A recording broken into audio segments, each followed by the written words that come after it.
Hi, welcome back to the second half of Session 11 of History 3375, CIA and the Third World. In the first half, we looked at, first of all, the historical crisis in Nicaragua. What we saw was a country that was marked particularly by dictatorial rule, especially from the 1930s on, and especially by extreme differences in wealth and power between the elite and peasant and working classes, and to some degree the middle class on the other. Those forces contributed to Sandino's rebellion in the late 1920s, which left a legacy of concern about nationalism, largely translated into a concern about American domination and intervention, and secondly, a concern about social justice for the lower half of the population. Those issues re-emerged with a vengeance in the 1960s with the formation of the Sandinista National Liberation Front, or simply the Sandinistas, and take on explosive significance with the collapse of the Somoza dynasty in 1979. So it's really the issue of achieving social justice and the linked issue of U.S. involvement, translated as Nicaraguan nationalism, in Nicaragua, that helped bring on this modern-day crisis, beginning in the 1960s, but coming to a head in 1979 with the fall of Somoza. We also looked at the role of the United States, which, as we saw early on, was fairly limited at the time of William Walker because of divisions within the U.S., but grew more intense as American economic interests, such as the United Fruit Company, intensified their commitment to Nicaragua at the turn of the century. We saw the U.S. intervention in 1909 to help oust Zelaya, then the support for a series of conservative governments, and once again, direct intervention with the Marines to try to fight off Sandino. When the Sandinistas come to power, of course, they are toppling what had been a dynasty that was long allied with the United States. The Carter administration is very suspicious, but tries a carrot-and-stick approach.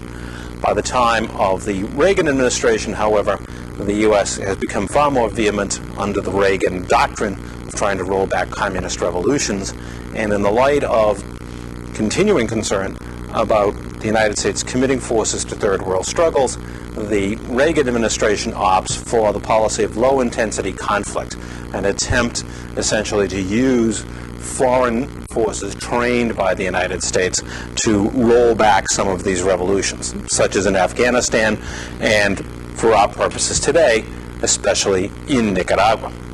Now, to look at the beginnings of this intervention, we go to this first slide here for the second half, and we will see that much of what occurs in Nicaragua in this intervention is the form of paramilitary operations, but on a grand scale, far beyond anything like training a few troops for Castillo Armas in Guatemala or training 1,500 Cubans to invade Cuba. The central instrument for the paramilitary side of the intervention is what was known as the FDN. This was the Nicaraguan Democratic Front. The FDN was more simply known in Nicaragua and soon around the world as the Contras. It is an abbreviation for the Spanish term counter-revolutionary. And this is how the Sandinistas depicted the FDN and its forces as counter-revolutionaries, people who were determined to overthrow the Sandinista revolution. And quite frankly, they had a fairly good argument because, especially at the beginning, almost all of the people making up the FDN, or the Contras, were former members of the Somoza regime, including the head of the FDN, Colonel Enrique Bermudez, who had been a colonel in Somoza's National Guard. Naturally, many of these people had fled to other Central American countries, and especially to the United States. And what the United States would do, the CIA in particular, is pull these people together, these former officers, NCOs, and enlisted men from the National Guard, and begin turning them into a guerrilla force to launch a guerrilla war against the Sandinistas with the hope of undermining the Sandinista regime within a relatively short time. Now, the first strategy is guerrilla warfare. In other words, to infiltrate several thousand of the Contras into Nicaragua, have them set up guerrilla bases, and begin launching attacks against the Sandinista National Army with the idea of finally drawing them into a guerrilla conflict which the Contras hope to win. And indeed, over the course of 1981-1982, largely infiltrating the country from Honduras. Honduras is the Central American country that sits on Nicaragua's northern border. Using Honduras as their jumping off point, the Contras were infiltrated into Nicaragua and began assaults on the Sandinistas in an effort to launch a full-scale guerrilla uprising. Unfortunately, they were not highly successful at this. The largest problem was simply the fact that the Contras were mostly made up of Somoza's former National Guardsmen, and they were hated and despised in the Nicaraguan countryside. These people had been around, abusing peasants, stealing their chickens, raping their daughters for decades, and they were hardly going to be welcomed back with open arms. As a result, the Sandinistas are largely able to deal with them using a militia. In other words, locally trained people carrying weapons. They didn't even have to commit, in most cases, at the beginning, the regular Sandinista army to combat the guerrillas. So while the guerrillas are making, some fireworks, creating some fireworks with these attacks in the Nicaraguan countryside, most of it is countered by the militia. So this strategy is reviewed by the CIA and found wanting. It doesn't appear that this is going to get the Contras into power very quickly. In fact, it doesn't seem to be going anywhere. The second strategy that is hit upon is to use conventional warfare tactics. In other words, what will be done in 1982-83 is to train an even larger force, and eventually, as I said in the first half, this force will reach about 15,000, perhaps more. To train a larger force, and then, using bases in Honduras, launch an invasion of Nicaragua with the idea of seizing a segment of territory, hopefully including a provincial capital. Then the Contras will declare that they have established their own government. And under this scenario, the United States could then pour in military aid, heavy military equipment, to attack the Sandinistas and essentially fund and support a conventional war in which the Contras would march on the capital in a relatively short time. This strategy, as I said, is attempted between 1982 and 1983, and once again comes up short. By this time, the Sandinistas are getting military aid from the Soviets. They're obviously not going to get it from the United States. And that includes combat helicopters. And these prove very effective, along with the regular army, in countering these attacks. And the Contras are unable to seize any urban area of any significance and take heavy casualties as they're driven back across the border.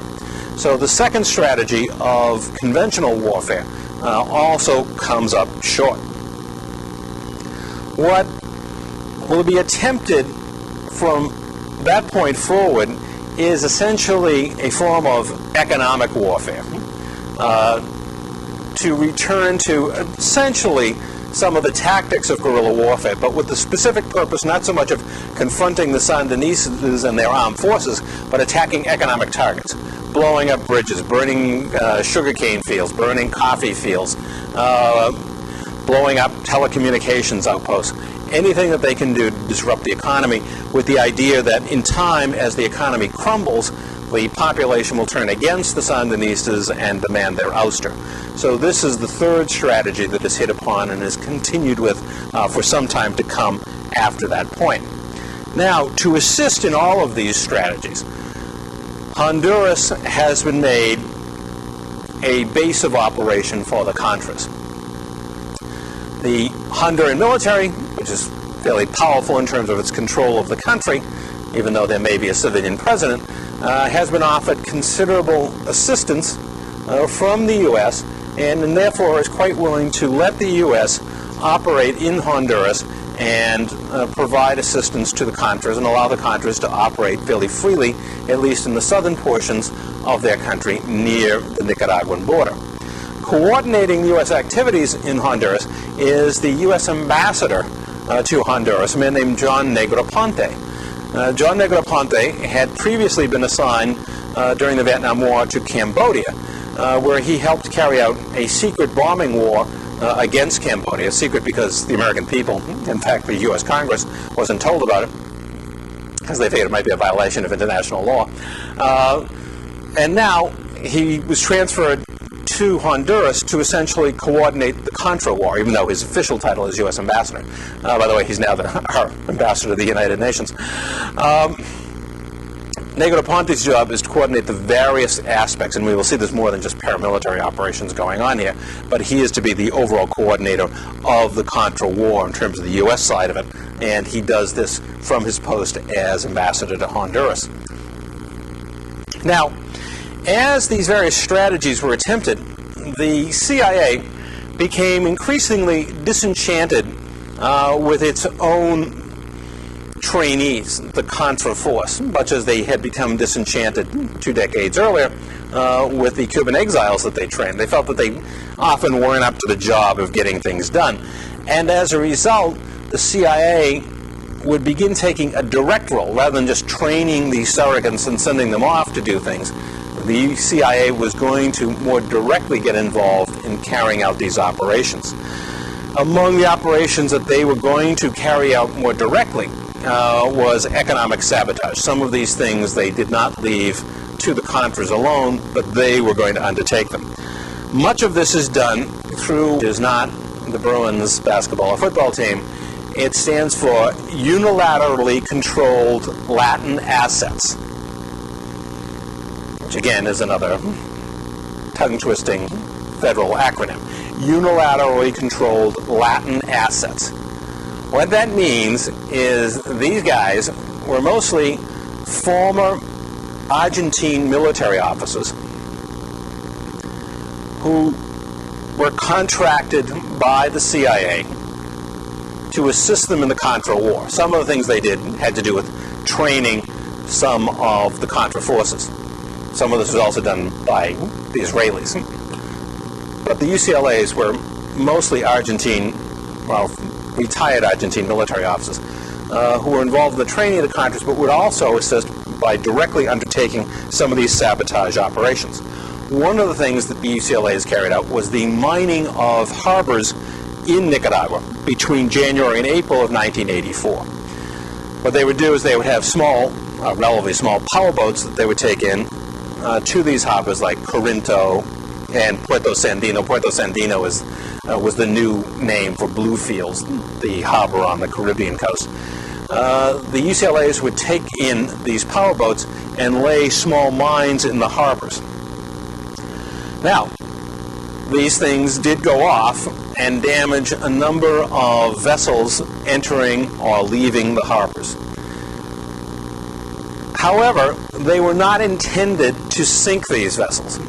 That wasn't the purpose. In fact, CIA deliberately wanted to avoid sinking a vessel if it could help it. Because, of course, this was all highly illegal. The idea was simply this, that if the harbors in Nicaragua are seen as dangerous, then maritime insurance rates would skyrocket.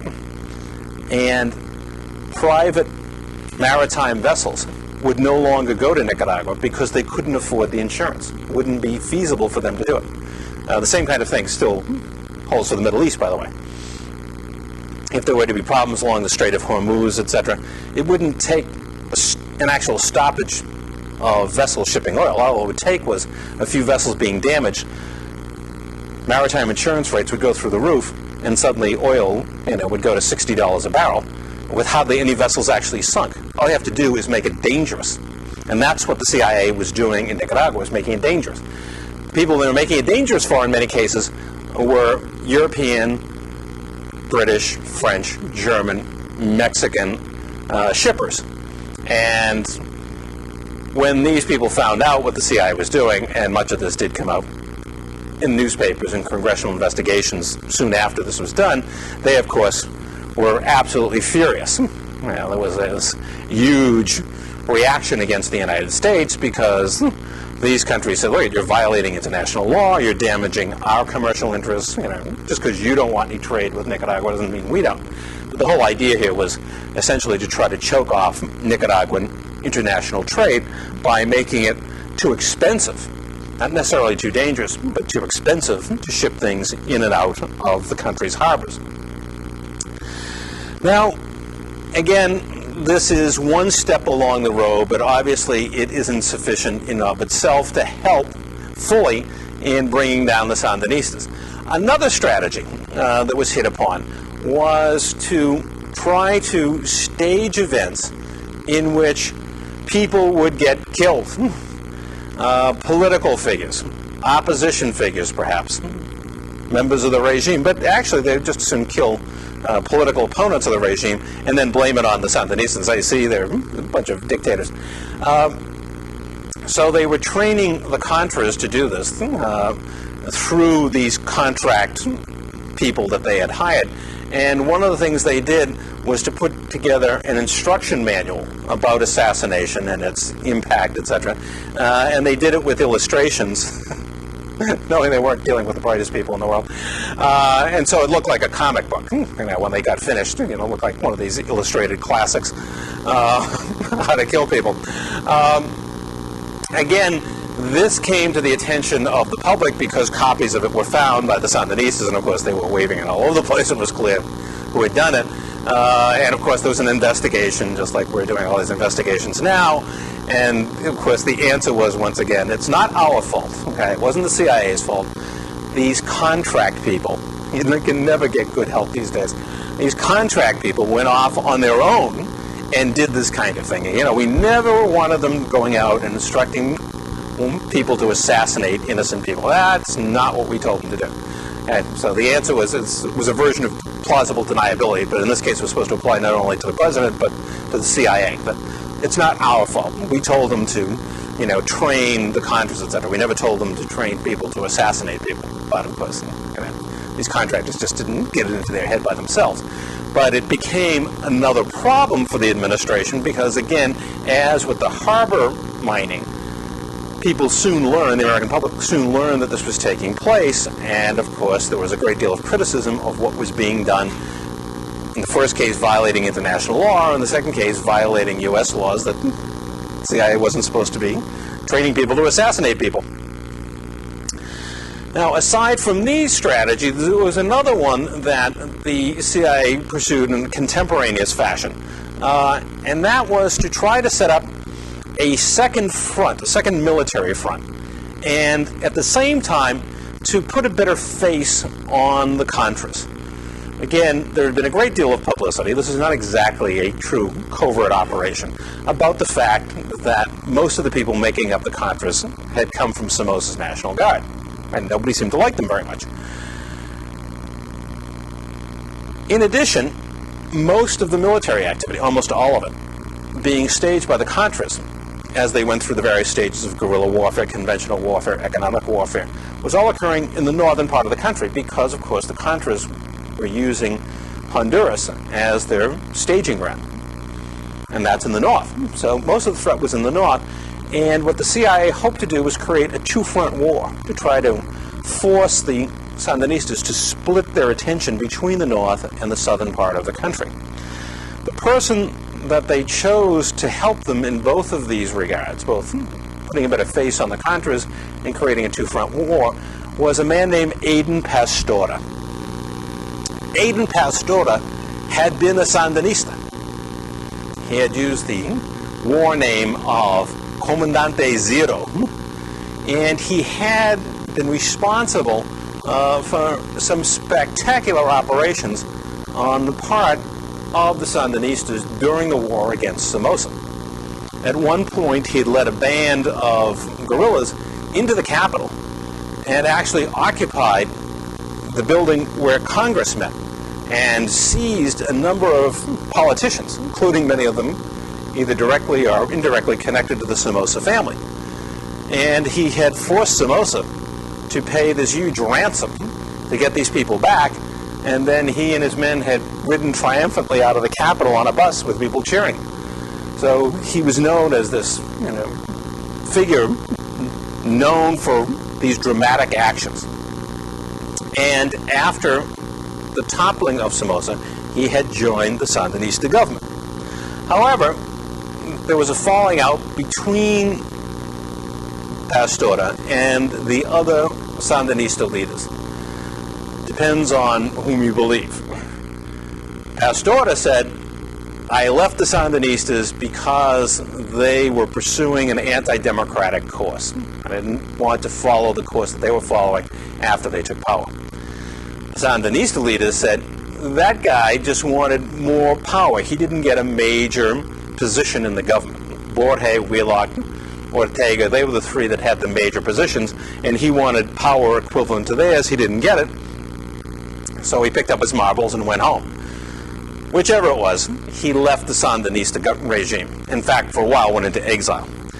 But then he decides that he's going to form his own anti-Sandinista force, and he calls it ARDE, and stands for the Democratic Revolutionary Alliance.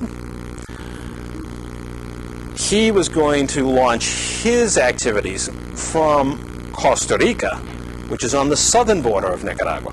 And in fact, he was operating along that border by 1982. The CIA doesn't like Pastora. They consider him a loose cannon. And he's been very clear that the reason he formed ARDE is because he doesn't like the Contras, because he, like others, denounces them as a bunch of Somocistas, in other words, former members of Somoza's regime. So it takes a good deal of coddling, but especially the offer of substantial assistance with military equipment and money to get Pastora to agree to cooperate or to work with the Contras. And as a result of his willingness to do that, they are able to, for a time, conduct a two-front war, with the Contras staging attacks in the north, and Pastora and his ARDE forces staging attacks in the south. His force wasn't very big, maybe about 1,000 men at most, but nevertheless, it could serve as another distraction for the Sandinistas. However, the Contras, never liking an independent soul, wanted to get control over ARDE. They didn't just want an ally, they wanted control. And they began talking to some of Pastora's lieutenants, and they felt that they had a potential deal to incorporate ARDE into the Contra force. The problem was Pastora. In May of 1984, Pastora was holding a news conference in a tent on the Nicaraguan-Costa Rican border when a bomb went off underneath the platform he was standing on. It killed several American reporters and severely injured Pastora, but he survived. Once again, had to flee and once again went into exile in Venezuela, pretty much ending ARDE's significance. But the source of all of this was the Contras, because they had wanted to get a hold of ARDE, and that's why they attempted this assassination, to get him out of the way. They then felt that they could make their deal with Pastora's forces. So by the middle of 1984, the ARDE challenge has largely passed because of these actions by the Contras. Now, in addition to these various initiatives by the CIA, the Defense Department is also trying to help out. It's a big operation, as you will see. One of the things that the Defense Department will do is carry out Operation Tipped Kettle. At least this one's creative and easy to remember, right? What it referred to is that the Defense Department was going to secure weapons, specifically weapons made in Eastern Europe and the Soviet Union, and ship them to the Contras. This is early in the operation when the Americans were still trying to pretend that, the Contras, they're on their own. They're an independent force. What the Defense Department was doing was making a deal with Israel. Israel had captured a large number of weapons over the years, of course, fighting the various Palestinian groups and being involved in Lebanon, etc., and almost all these weapons were made in Eastern Europe or the Soviet Union. So it was going to get these weapons from the Israelis and then turn them over to the Contras so the Americans could try to maintain the fiction that this is not a U.S.-supplied force. Of course, they were all wearing American-made fatigues, or at least U.S. Army fatigues, probably made in El Salvador. But in any case, the idea was to maintain a fiction, at least at the beginning, that this was a force independent of U.S. interests. More importantly, the Defense Department was going to play a major role in terms of naval activity. And if you look at the slide here, the U.S. set up really 2 flotillas of naval vessels on either coast of Nicaragua. In the Pacific was the battleship New Jersey and 6 support vessels, along with the aircraft carrier Ranger and 7 support vessels. It's a lot of ships. In the Caribbean, on the east coast, the aircraft carrier Coral Sea and 5 support vessels. You'd have more on the Pacific coast because most of the Nicaraguan population is on the west coast, on the western half of the country, so there'd be more reason to want activity on that side. Now, what were these naval vessels doing there? What was the purpose of having them there? 2 things. One is to try to keep the Sandinistas off guard, to make them think that there is a good possibility of an amphibious or airborne invasion from the United States. In other words, that the aircraft carriers would be used and the other vessels to either land U.S. troops on either coast or perhaps use helicopters to bring in large numbers of troops and put them somewhere in Nicaragua. But that there might be a direct invasion using U.S. forces, and these naval flotillas would be the basis of that invasion. Okay, why make them think that? So that they would feel they had to draw troops to either coast to protect those areas as they're facing the Contras in the north, RDA, at least from 82 to 84 in the south, make them also pay attention to either coastline because of the potential that there might be invasions launched by these naval forces. That was part of the idea, make them split their military forces. The other purpose was that these vessels were to be used as intelligence stations. They were equipped, many of the vessels were equipped to monitor communications going on in Nicaragua. Not only naval vessels, but many of the aircraft that could overfly, especially battle sites, and listen in to combat communications. That information could then be passed on to the Contras. So you could tell them, look, we know that they're bringing up another battalion to attack you here, there, whatever. They could secure huge amounts of immediate intelligence information that could then be funneled to the Contras. So the 2 purposes of the naval flotillas were to try to force the Sandinistas to split their military forces even further, east and west as well as north and south, and then to collect intelligence information. The other major effort by the Defense Department was what was called the Big Pine operations. The term Big Pine came from the fact that Honduras is marked by thick pine forests, and these Big Pine operations were to take place in Honduras. Now, the Big Pine operations officially, the U.S. government's official position is the Big Pine operations are joint military maneuvers, training maneuvers, that our forces will carry out with the Honduran military. We do this all the time with friendly countries around the world, stage joint operations. And that's all we're doing here, just a training exercise between the Honduran military and our forces. In fact, some of these units are actually National Guard units that are going there. The real purpose of the Big Pine operations, and there were 3, Big Pine 1, 2, and 3, The real purpose of the Big Pine operations was that when the U.S. military forces got to Honduras, they operated in the southern stretches or reaches of the country, and they built stuff. They built landing strips. They built barracks.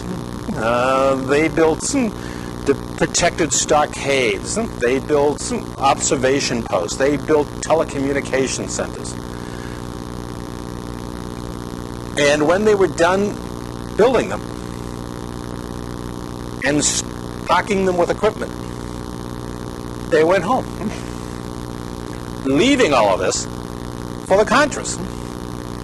So they went down there basically to build the bases that the Contras needed to operate out of Honduras. They even built roads, because there were virtually no roads, running from the southern portions of Honduras right up to the border with Nicaragua, so it would be easier for the Contras to move towards the border. They'd be able to use regular trucks, etc., to get them at least that far and to get their equipment that far, whatever wasn't being airdropped, and some of it is being airdropped, but most of it would come across the border. So the real purpose of the Big Pine operations was an excuse to put U.S. forces there to build these various support installations for the Contras, and then they were simply turned over to the Contras when they were done. So the Defense Department plays a significant role, especially with the Naval Flotillas and with the Big Pine operations, in backing up and supporting the Contras.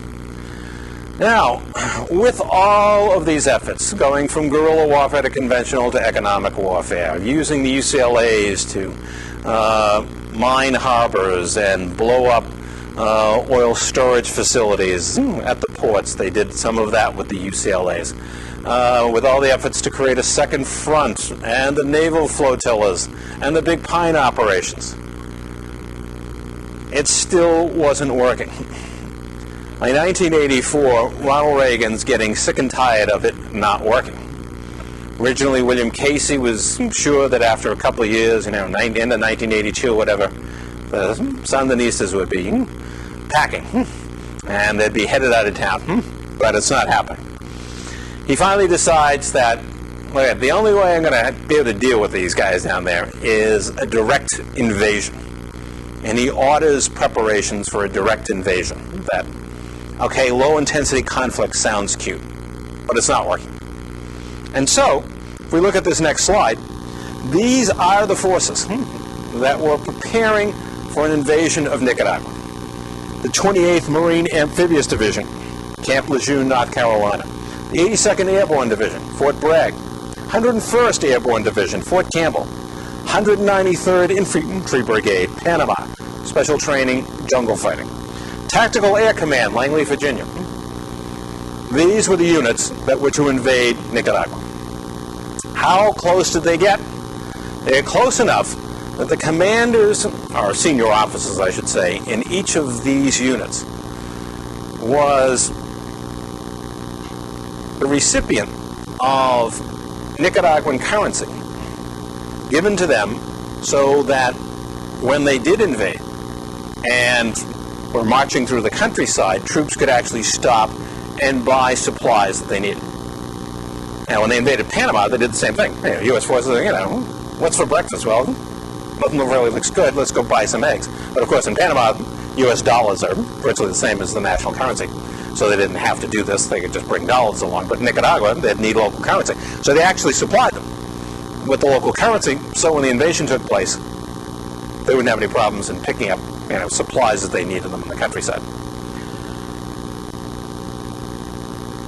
We came that close to the invasion. Reagan was finally convinced by senior advisors, particularly Secretary of State Schultz, and the Joint Chiefs of Staff, that this would not be a good idea. What they emphasized to him, much like Woodrow Wilson when he thought of invading Mexico back in 1913, is that it'll take probably 250,000 troops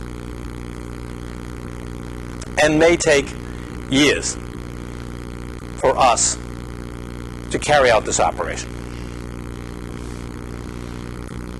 What they pointed out to him was that these were hardcore, this is not Arbenz in Guatemala in 1954. These are hardcore fighters. They fought their way into power. They're heavily armed. It's not a very big force, 45,000 regular army or so. Not very big, but they're well armed and they're determined. Furthermore, the Americans now know that as they've been pulling these various feints with the naval operations and so forth, the Sandinistas didn't buy it. They're not sending forces out to the coast. They're not trying to protect Puerto Sandino, Puerto Corinto. If there's an invasion, an amphibious invasion or invasion of the capital, by air, okay, we're not going to stand and fight. That would be stupid. We know the Americans will bring overwhelming firepower and force. So what the Sandinistas have been doing is storing weapons up in the mountains in the central part of the country. And their strategy, if there is a U.S. invasion, is melt away, disappear, pull back from the cities, pull out of our military bases, and get into the jungles. We have plenty of equipment with us. We'll have even more equipment and ammunition stored up in the mountains, and we'll fight another guerrilla war. Only this time against the Americans instead of against Somoza. And with that in mind, the Joint Chiefs emphasized to Reagan that this could go on for years. Do you really want to see a situation where a couple 100,000 U.S. troops are tied down indefinitely in a foreign country after Vietnam? And Reagan said, well, no, I really don't want to do that. And so there would not be a direct invasion of Nicaragua. But it came that close. Fortunately, some of those lessons have been lost on later presidents. The military is constantly preoccupied with this. And the first Gulf War was a demonstration of the strategy, which they had already developed by this time, or were in the process of developing, which was, we don't go any place that we can't go in, bang, do something, and get out. Okay? We're not an army of occupation, because that's bad news. Now,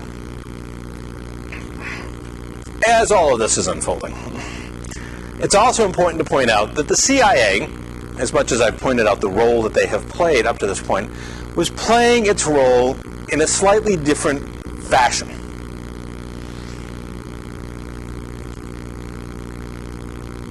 After the scandals of the past, the investigation, especially the Church Committee,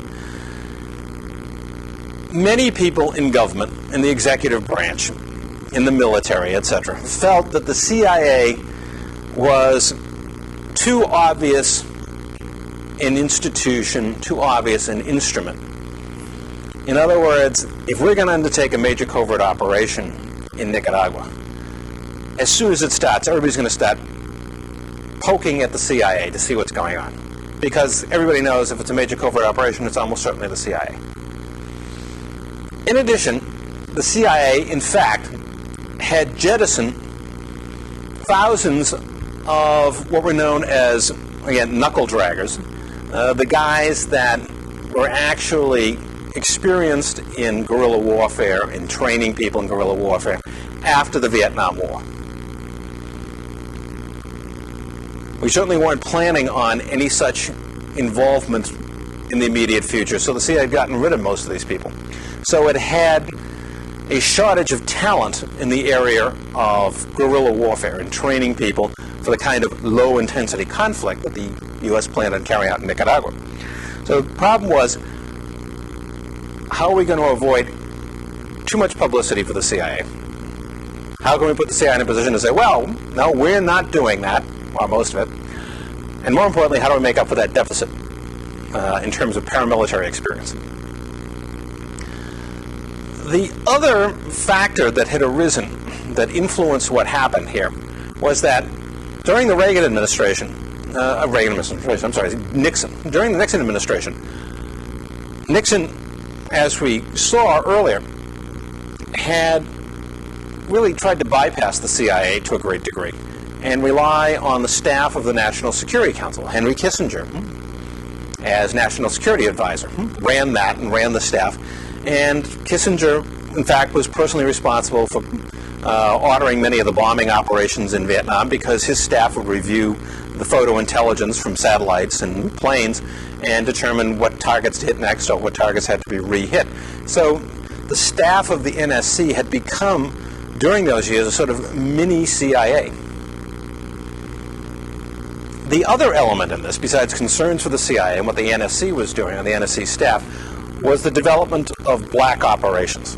Again, this had come out of the hostage crisis in 1979 in Iran.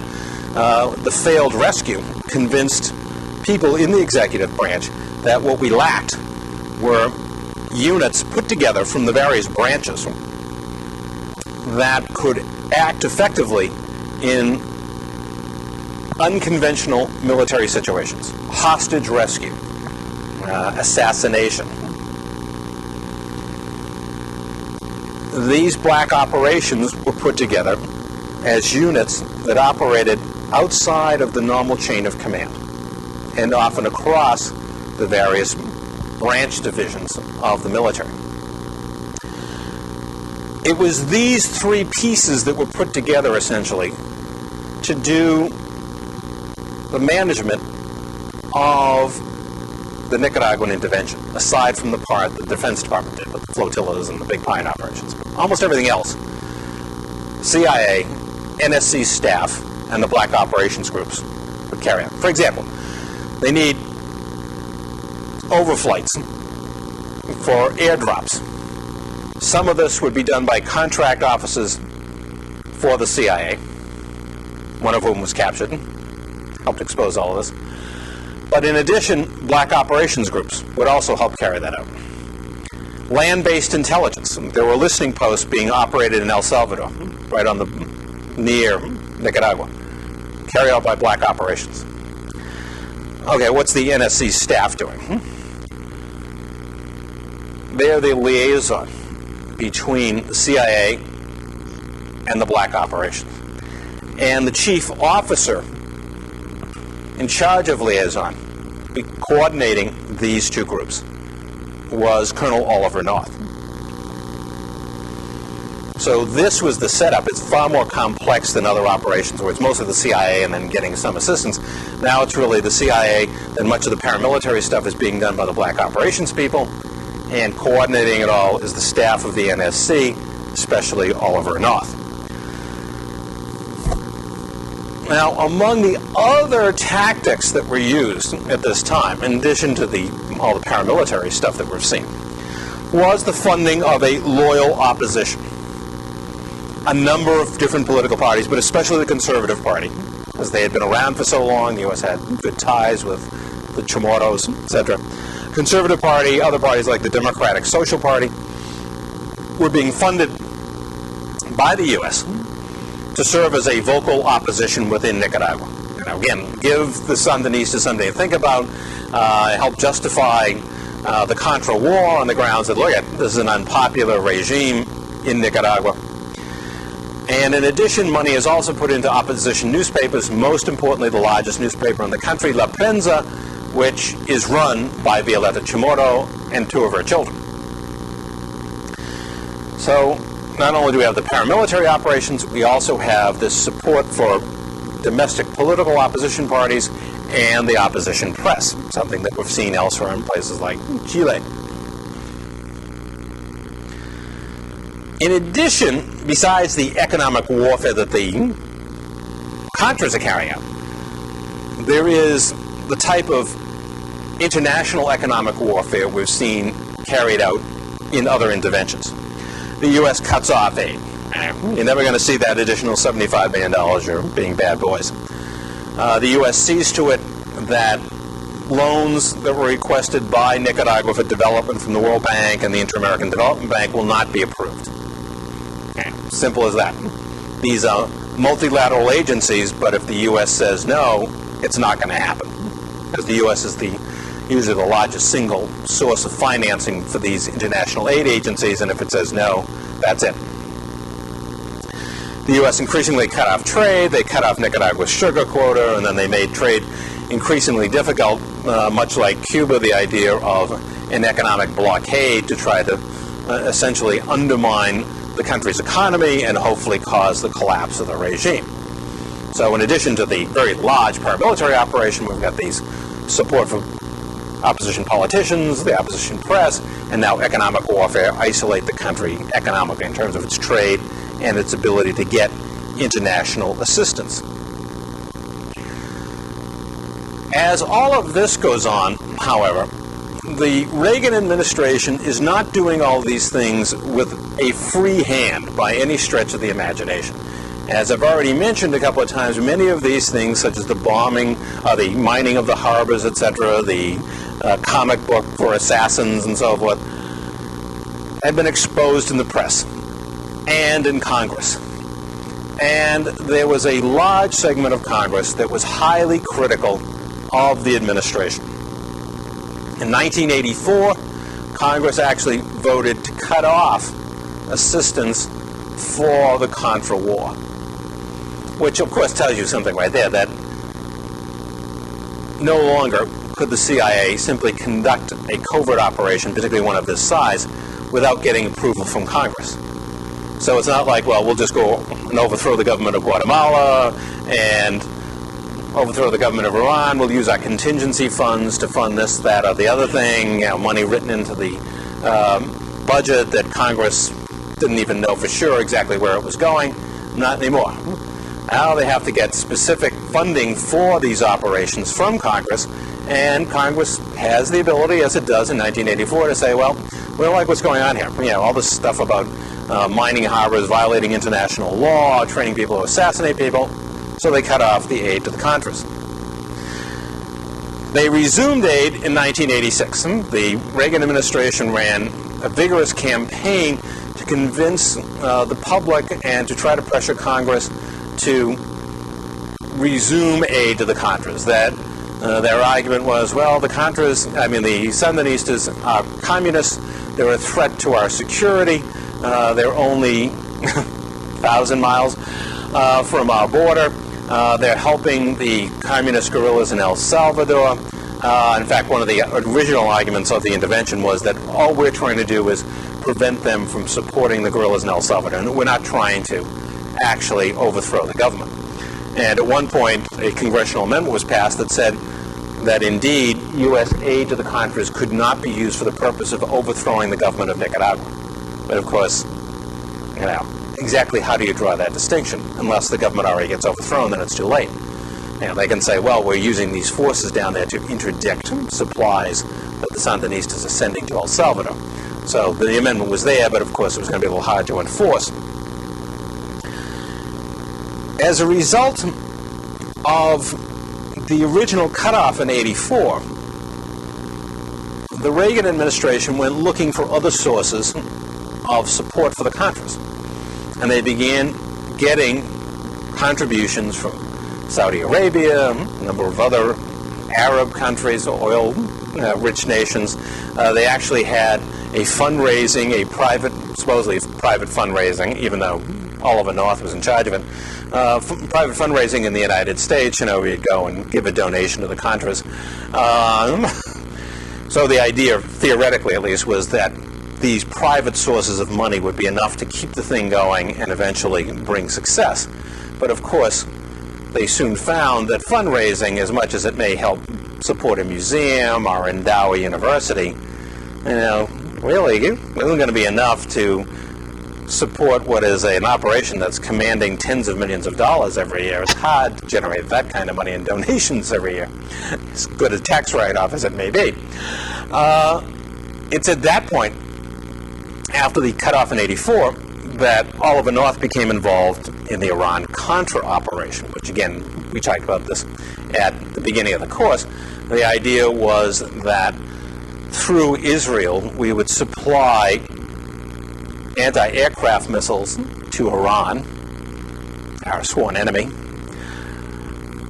while they were fighting Iraq, then our ally, then our sworn enemy. While they were fighting Iraq, they would need these anti-aircraft missiles.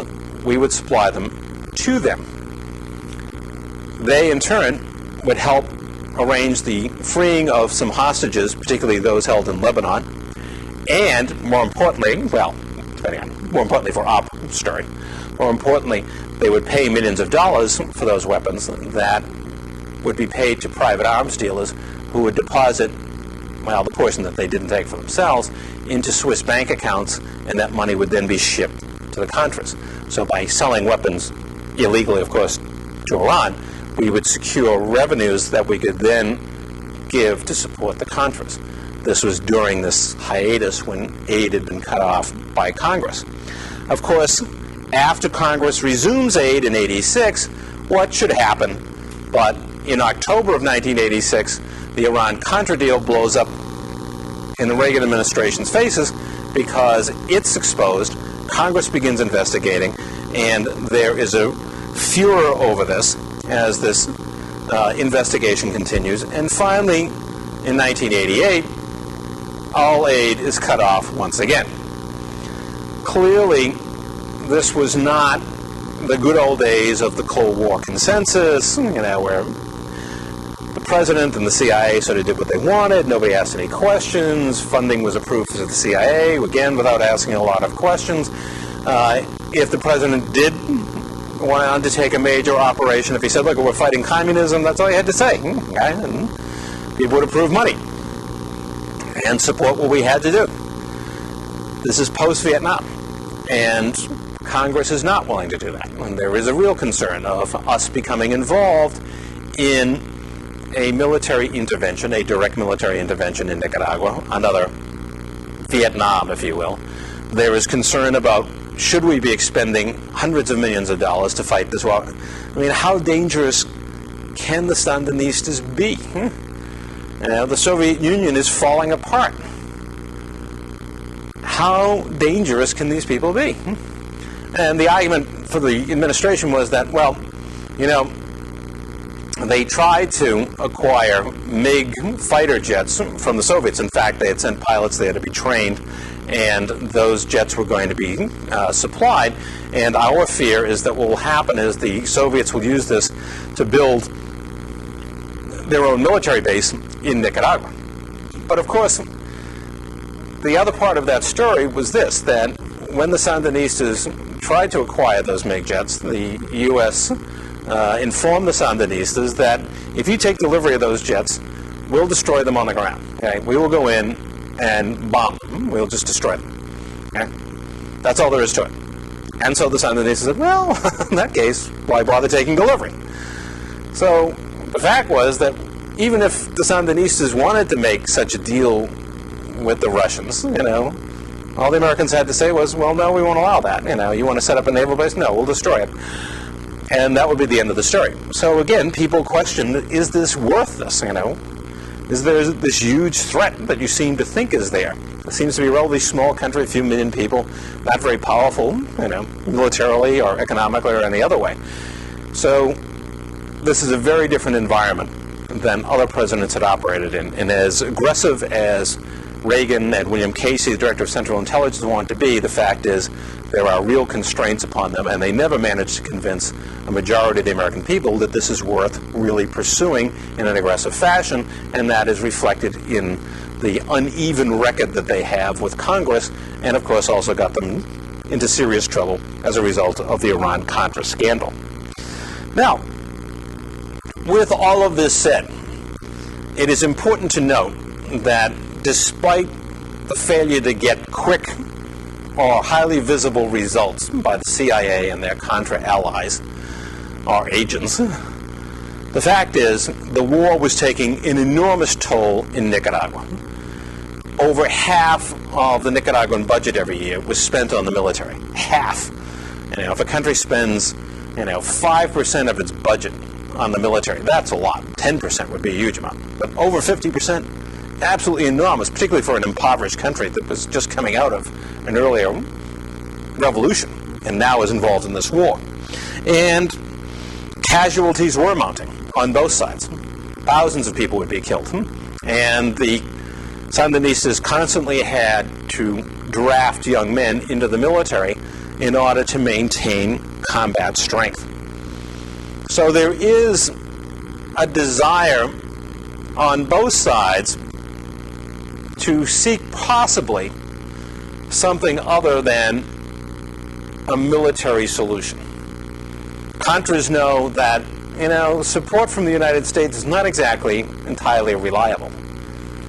Cut it off once, eventually they'd cut it off again. It's not an open tap. And for the Sandinistas, they recognize that they are paying an enormous price. They're still firmly in control, but the cost in lives and in treasure is mounting every year. And it is taking a toll on the economy. Besides the military expenditures, the economic warfare continues. Farms are being destroyed, electric power stations are being destroyed, etc. In 1987, the president of Costa Rica, named Arias, President Arias, came up with a peace plan to bring a halt to the fighting and eventually to work towards elections. Now, there had already been an election in Nicaragua. Daniel Ortega had been elected president of Nicaragua, but the United States refused to recognize that election. They decided it was fraudulent, even though it was probably the only honest election that Nicaragua ever had. But the idea here would be, we'll use the election as a way of resolving this conflict. And there's, again, some willingness on each side for pragmatic reasons.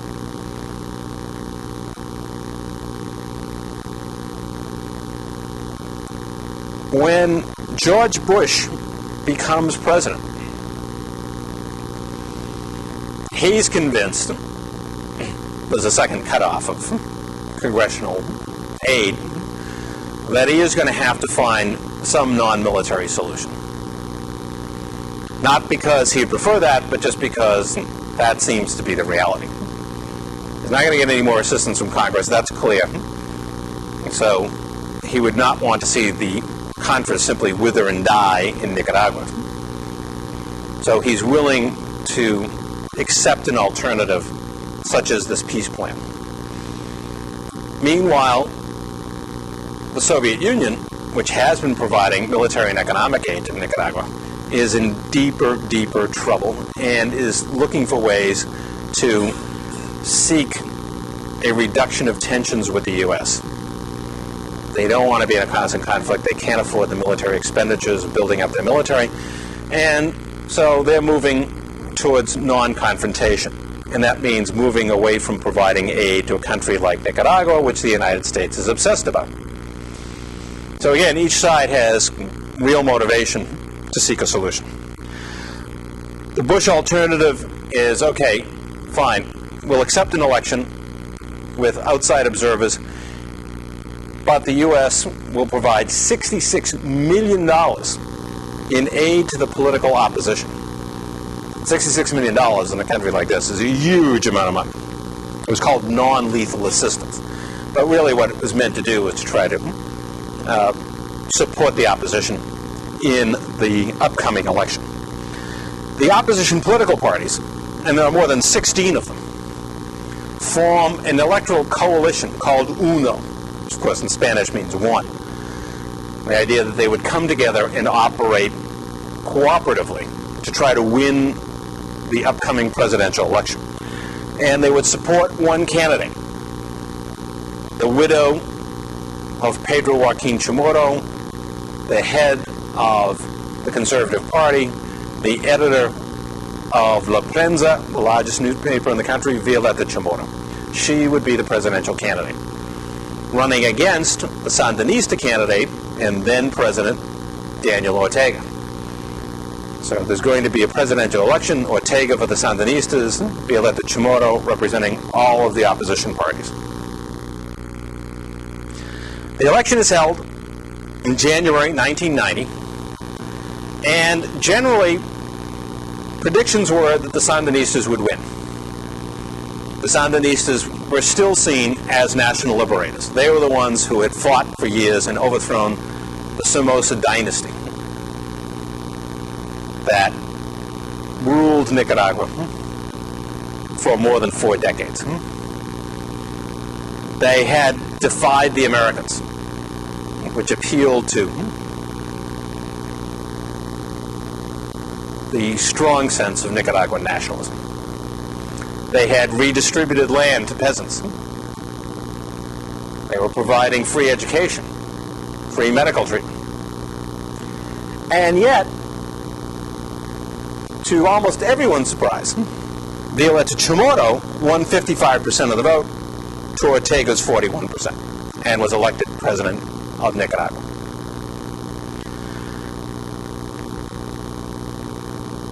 The underlying reason for all of this, as later surveys demonstrated, was that people were exhausted. Many people gave up with the Sandinistas because they felt that if the Sandinistas stayed in power, the Americans would not relent. Despite what was being talked about, the peace plan and so forth, that the war would go on as long as the Sandinistas were in power.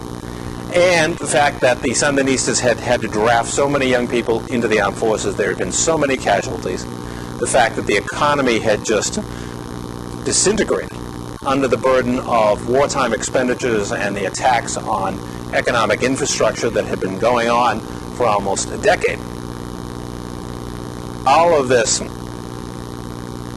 helped undermine support, particularly among the middle class, the people whose own children had gone to fight on behalf of the Sandinistas in the 1970s.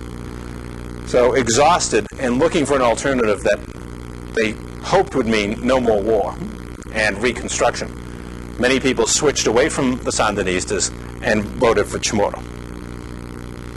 But what was most striking is that after Chamorro was elected, she chose to rule the country in an alliance with the Sandinistas.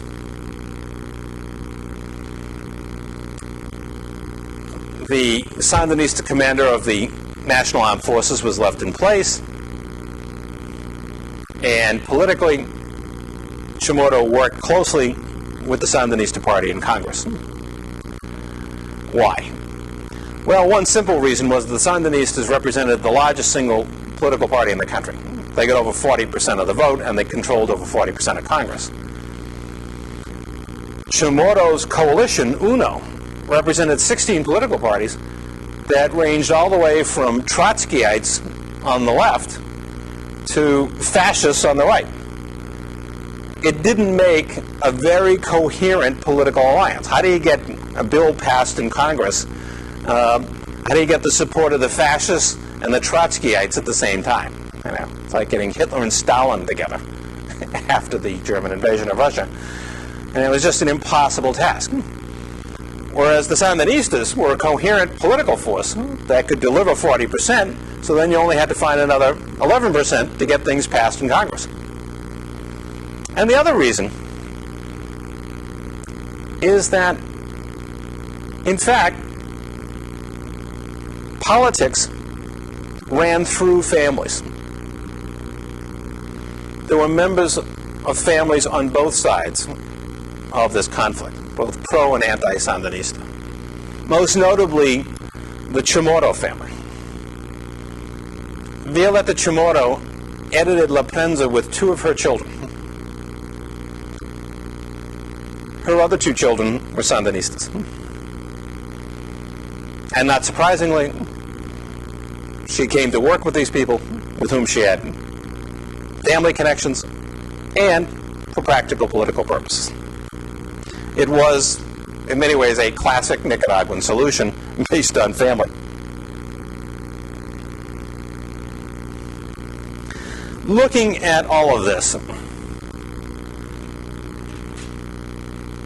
in terms of the outcome, the first thing we have to note is that the outcome is uncertain in some ways. Even today, Violeta Chamorro obviously is no longer president. There have been several presidents since her. The Sandinistas have not come back into power, but they remain the largest single political force in the country. So we have this sort of mixed result. Now, this isn't Iran, it's not Guatemala or Chile, where the object of American animosity is expelled from power and the opposition comes in and purges them from the political and social system. This never happened. It was basically a compromise in the end. So it's a mixed outcome. We can't even say, well, it's a clear success or it's a clear failure.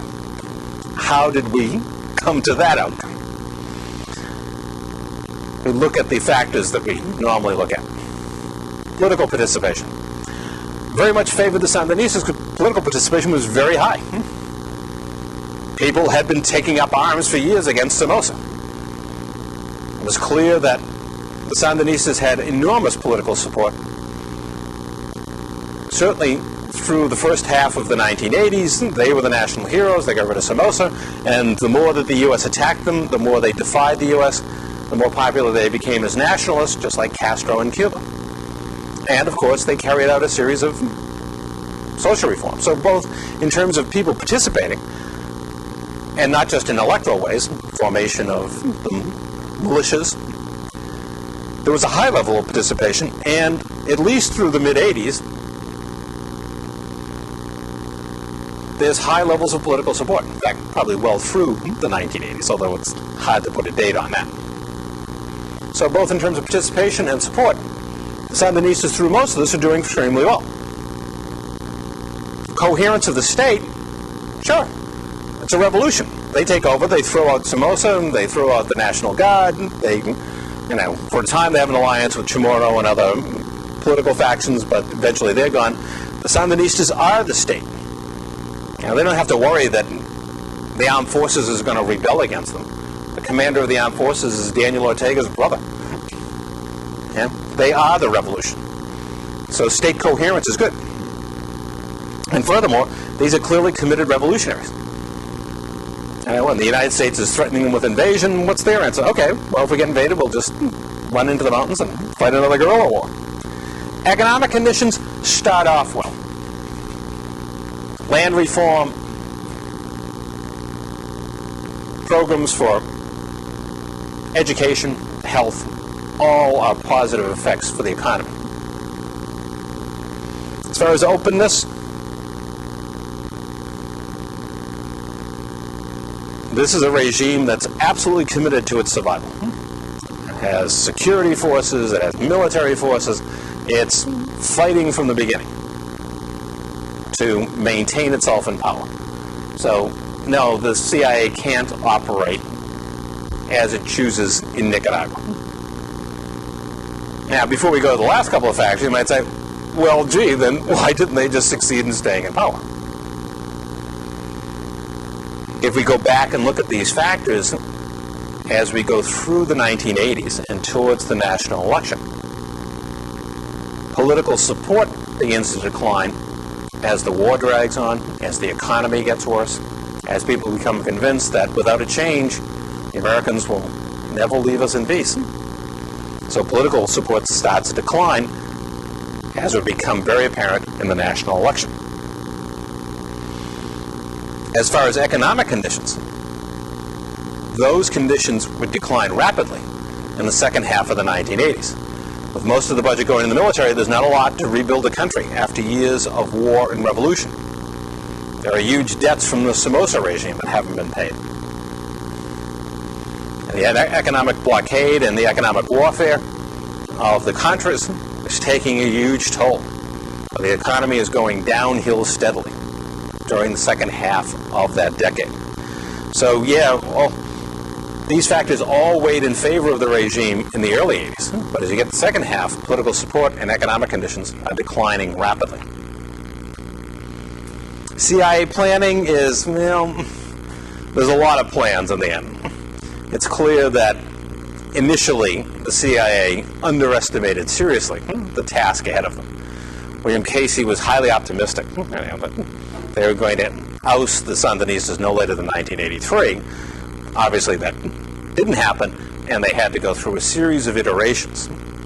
And indeed, reflecting those factors that weighed so heavily in favor of the regime in the early years, they have to create this enormous operation in there. A paramilitary force of 15,000 men, naval flotillas off each coast, money and support to internal political opposition, sabotage, you name it, economic warfare. every trick in the book. They had to pull it all together and use it to an intense level over the course of a decade in order to undermine this regime. Furthermore, a factor that prevented the CIA from consistently pursuing their strategies, beginning in 1984, was the fact that this was post-Vietnam era events, and Congress and the American people were not giving their wholehearted and unquestioning support. So there are interruptions in aid and questions about how long aid that does go there will continue to flow. So it almost comes down to a balance of forces, that many factors weigh in favor of the regime initially in terms of political participation, political support, coherence of the state, economic conditions. But those factors go into decline as the war drags on and people long for peace and long for an end to the draft, the casualties, and economic decline. At the same time, the CIA is not able to consistently pursue its plans, and it often has to change those plans. The end result, only a massive effort by the CIA, given how many factors weighed in favor of the regime at the outset, only that massive effort by the CIA could finally bring what is at best a mixed result between toppling the Sandinistas completely and leaving them in power. We get halfway. They lose the presidency but remain the most important political force in the country. To summarize all of this, the historical background. Two basic conflicts in Nicaraguan society over justice, economic and social justice, for the lower half of the population, peasants and workers, combined with a strong antipathy towards the United States, strong nationalism. Many people believe that Nicaragua's condition was a product of U.S. intervention and domination. Those two factors, which clearly erupt in Sandino's rebellion in the late 20s, and then take on a new life in the 1960s and 70s, and become the focal point of the Sandinista revolution once they come to power in 1979, those bring on the crisis. Now, as far as U.S. motivations, well, on the one hand, you can't argue economics. U.S. investment there was minuscule. And while the U.S. was by far and away the most important trading partner for Nicaragua, taking 70% of its exports before the revolution, Nicaragua was a minor trading partner for the United States because its economy was so small. Ideology? Sure. And once again, we're dealing with a leftist force, although we also have to point out that the Sandinistas were far more moderate in the changes they brought about than were Castro or Allende, and yet they get an even more vehement reaction. The strategic argument was made, but the strategic argument was largely made, in many ways the ideological argument was made, to try to convince the American people that this is worth doing, more than there being strategic realities, because the strategic reality was that the Sandinistas caused any real trouble or tried to build a military base for the Soviets there, the Americans could wipe it out in a heartbeat. So once again, we come back to, I think, what is the larger issue here, and in talking about motivations for intervention in general, and that is that this is another society that is defying the larger American vision for the world, of countries being incorporated into this liberal international system, opening themselves up to international investment, particularly from the U.S., but not only that, free exchange of U.S. ideas, a willingness to accept U.S. models for social and political development. And this was a country that was rejecting all that, vehemently rejecting the United States, and as a result represented a new challenge to what the United States has seen as its mission, especially in the second half of the 20th century. And that larger parameter that incorporated the future potential for U.S. economic expansion, ideological considerations, and strategic. It's that larger vision made up of those and other components that really drove the United States in Nicaragua. And as far as the outcome, we get a real mix of factors, many that speak to the survivability of the regime at the beginning, but go into decline in the second half, and yet still the CIA itself is hobbled by a situation in which it can no longer act with the same kind of impunity that it did during the 1950s and 60s. And as a result, we get very much a mixed result. At the same time, this marks one of the first efforts by the United States to carry out its strategy of low-intensity conflict. Meanwhile, half a world away in Afghanistan, that same strategy was being pursued on an even larger scale in Afghanistan. Soon, those activities would come back to haunt the United States in the war on terrorism. We'll talk about those connections next time and explore the process and development of terrorism and the war on terrorism over the past decade and a half.